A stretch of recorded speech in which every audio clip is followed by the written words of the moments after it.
नमस्कार दोस्तों, मैं हिंदुस्तान समाचार से अभी चौधरी। दोस्तों, इस उत्तराखंड के हरिद्वार ज़िले के जो एक गांव है, इस गांव में मैंने कल आपको दिखाया किस प्रकार से ये पूरा गांव जलकर राख हो गया। इसमें सैकड़ों बकरी और कम से कम 10 से 15 गाय बताई जा रही हैं। लोगों की नकदी जली हुई भी मैंने आपको दिखाई, लोगों के ट्रैक्टर ट्रॉली भी जले हुए मैंने आपको दिखाए। यहाँ पे प्रशासन किस प्रकार से मदद कर रहा था ये भी आप लोगों ने देखा। अब हमारे साथ गांव के पीड़ित हैं जिन्हों के यहाँ पे घर जले हैं, उनसे अब जानना चाहते हैं कि क्या उनकी मदद प्रशासन के द्वारा हुई है या वही एक ढकोसला जो आश्वासन का होता है वो इन्हें मिला है। आप लोगों के घर इसमें जले हैं, जो क्या क्या नुकसान हुआ है? इसमें बकरी, गायें और गेहूँ, भूस, कपड़े, प्राण सब कुछ सबट हो गया। प्रशासन से क्या मदद मिली है? प्रशासन से भी खैर अभी तो जो भी मदद मिलेगी, लेकिन ये है कि नुकसान बहुत है। नुकसान प्रशासन ने कल आपको उस समय पे कुछ मदद की है ना? अब राशन बजाई ये मदद प्रशासन की जो मदद आप लोगों को मिली है उससे खुश है ना? हाँ, खुश है सर। अच्छा, आगे क्या अपील है कि प्रशासन आपकी ये काम और करे? हमें जगह मिल जाए, हमें वो छबर छाई मिल जाए। हमारे बच्चे भी परेशान है धूप में, हम चादर चाहिए हमें कोई वो नहीं है, धूप में बहुत परेशान है। यहाँ पे कुछ साथी आपके कह रहे हैं कि बेजुबान जो पशु हैं उनका भी चारा की बड़ी समस्या खड़ी होगी। समस्या खड़ी है हमारी, कोई चारा नहीं हमारे पास में। भूसा जल गया, खल चौकर जल गया, ये पराल जल गई, 2-2 लाख कपड़े जल गए। हमारे बर्तन पे कुछ नहीं है, ये जो भी है हमारे पास में ये है और कुछ नहीं है। कोई कहे नहाने के लिए, कुछ हमारे पे कुछ नहीं रहा, सुई धागे तक नहीं रहा हमारे पे, तो बिल्कुल नंगे हो गए हम। ये पहुँचे कि हमारा भैंसों का चारा और चादर लग जाए हमारे बच्चों के लिए, जी जी। टीन की छप्पर पे, तो हमारा ये बहुत धन्यवाद है। तहसीलदार वगैरह भी यहाँ से कल से डटे हुए हैं, बराबर फायर ब्रिगेड कल से अब तक आग बुझा रही है जी। बहुत तो आग पे तो पूरा कंट्रोल पा लिया गया है। जी, बहुत पा लिया और बहुत हमारे साथ दिया अधिकारियों ने, बहुत सारे अधिकारी रात पूरी यहीं रहे। जी जी जी।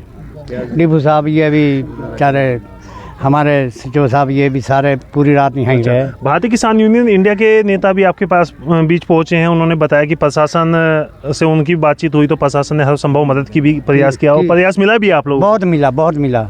हमारे बच्चे बच के रात को। हमारे साथ हैं भारतीय किसान यूनियन इंडिया के राष्ट्रीय अध्यक्ष मुनिंदर पहलवान गुर्जर जी।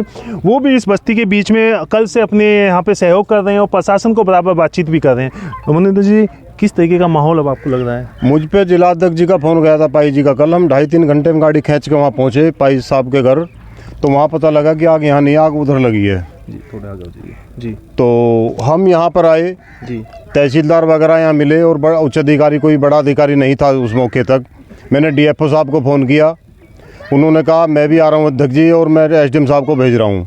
फिर यहाँ एसडीएम साहब मौके पर आए, डीएफओ साहब भी आए, तो हमारे एक आने पे और इन सभी पीड़ितों का प्रशासन ने मदद की है और आग बुझाने में सहयोग किया है। अब मदद का ये आश्वासन है कि अभी डीएफओ साहब आ रहे हैं, एसडीएम साहब, इनकी जो झोपड़ी पड़ेंगी वो बन के किनारे छाए के सहारे गिरनी चाहिए, वो गिराने चाह रहे हैं इधर गंगा की तरफ। ऐसा हम होने नहीं देंगे बिल्कुल भी। जी। जहाँ बच्चों की सुविधा है, छाए है, तो वहाँ रहने का काम हम करवाएंगे।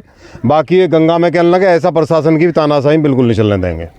मुनिंदर जी का साफ कहना है कुछ चीज़ों पे सहमति बन गई है लेकिन कुछ चीज़ों पे अभी बाकी है। मुनिंदर जी, यहाँ के जो लोकल के लोग भी मैं देख रहा हूँ, आसपास के गांवों के लोग भी काफ़ी आके सहयोग कर रहे हैं, तो काफ़ी मतलब एक कहते हैं कम्युनिटी जो कहते हैं डिवाइड है, लेकिन ऐसा नहीं है। यहाँ पे बहुत अच्छा सहयोग आपस में लोग कर रहे हैं। बहुत अच्छा लोग कर रहे हैं। कल हज़ारों लोग यहाँ था, सब सहयोग में था इन बेचारे पीड़ितों की में।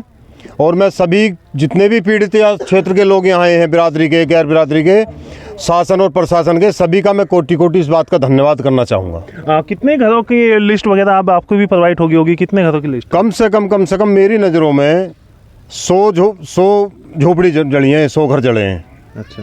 और 125 के करीब बकरी जली हैं, 15 गाय हैं, उनके बच्चे हैं, 20 तो बच्चे ही मरे गायों के। जी। और भैंस हैं कई, और लेके मिट्टी से सोना तक एक जो तन के कपड़े इनसे जिनसे भगे का जान बचा के वही कपड़े इन पे बचे हैं, बाकी कुछ नहीं बचा है। मेरी नज़रों में जो आकलन है 5 या 6 करोड़ का आकलन, इनका भूसे का कोई इतना बड़ा नुकसान हुआ कि इसे देख के हमारी भी छाती नम हो रही है और हम पे भी नुकसान देखा नहीं गया। तो अब भी संघर्ष करते रहेंगे साथ में? संघर्ष नहीं, मैं वादा करता हूँ अगर शासन प्रशासन काम नहीं करेगा इनका तो मर के जाऊंगा, ऐसे जिंदा नहीं जाने का मैं हर सूरत पे कहना चाहता हूँ। किस प्रकार की समस्या आप लोगों के सामने खड़ी होगी? ये जो समस्या, इसमें आपके कागज भी जले होंगे, ब्याह शादी होगी, कुछ तैयारियां भी होती हैं, हर तरीके की चीजें होती हैं। कुछ नहीं बचा, सब कुछ जल गया, कुछ नहीं बचा। हमारे कपड़े भी जो जेवर जी जो 10 रुपए जो जैसे जैसे बचा, कुछ नहीं बचा जी हमारा। आप लोगों का सहयोग जो क्षेत्र का गुर्जर समाज का तमाम लोगों का मिल रहा है वो काफ़ी काबिल तारीफ यहाँ पे है, और जिला प्रशासन की तरफ से भी जो वो मिल रहा है वो सहयोग तो अभी अच्छा है। अभी क्या उम्मीद है और आप जल्दी से लगा रहे हैं कि जल्द से जल्द ये बीच में आपके हो?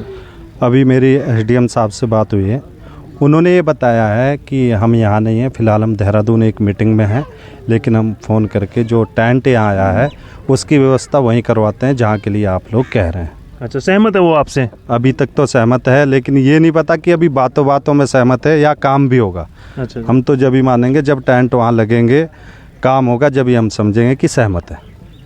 तमाम प्रकार के सामाजिक संगठन भी यहाँ पे कल देखे गए, कोई हॉस्पिटल की ट्रस्ट की तरफ से था, कोई सहयोग धर्म की तरफ से था। किस प्रकार का यहाँ पे आप लोगों को सहयोग सबको मिला है? देखिए अभी तो आकलन ही किया जा रहा है, सब लोग देख रहे हैं क्या स्थिति है।